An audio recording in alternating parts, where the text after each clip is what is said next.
Just below the surface of everyday life lies the world of Primal. Throughout recorded time, the balance between order and chaos has been maintained, but all that is about to change. We have two characters, Arella, who is kind of like a goddess character representing order, and Abaddon is a character representing chaos. And Abaddon has decided he wants all of the kind of primal energies in this world for himself. So he has broken some kind of eternal laws that exist between the two of them and has set into motion a plan where he has disrupted the balance of order. As far as we see it, it begins with a character called Jen, who is at a nightclub with her boyfriend Lewis, and Lewis is playing on stage in a band. But we're seeing this character, this huge demon that's actually tracking Lewis, and by the end of the sequence this demon has abducted Lewis and has left Jen lying in a coma. Initially she's just thinking she's in a dream, is she dead, what's going on?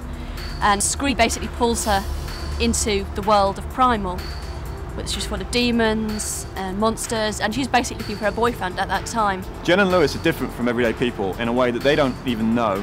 They were both taken away as babies into this world of oblivion, and they were changed such that they have become half demon. They have no idea of these abilities that kind of lying latent, and it's only when they're both drawn into the game we see the fact that she has the ability to shift into each of the different demon races. What have you done to me? The character that brings Jen into this world is a character called Scree. He appears to be this little gargoyle, but he's actually a much bigger character than he seems, and he is going to be leading Jen on this quest where she has to restore the order in these two kingdoms that have been corrupted.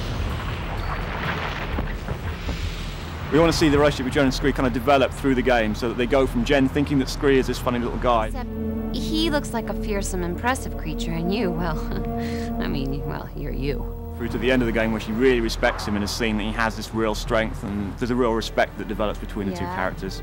Well, you and the big man made a great team. Don't you think so, Rocky boy? That we have a very detailed storyline. It's like a movie, really, where there's a lot of different subplots interlacing between each other. The way we describe characters as well, each character has a backplot. You learn about him, and they have a depth. So you've got this big overall story that kind of links Jen into this whole world, and then you've got the little individual stories for each of the different realms that Jen has to go in and put the things to rights because chaos is taking over order. So Solum is the first realm that you encounter, and it's a world locked in perpetual winter and perpetual night. The world that they live in reflects their fall from grace. They were a much nobler, much more refined civilization, all of which has crumbled into ruins. We have a race of characters who have a king who is by their natural law is all-powerful. He has to sacrifice himself at the height of his power and pass the kingdom throne over to his heir. What has happened in this kingdom is the son has been kidnapped, so the player is going to have to bring him back to his father so that the king can do what he should do, basically, and sacrifice himself, and the natural law there can be restored. Altogether, there are 4 demon realms that you will explore in the world of Primal: Solum, Aquis, Aether, and Volca. These are the battlefields you will face to restore order to the world. Learn each realm well, or else.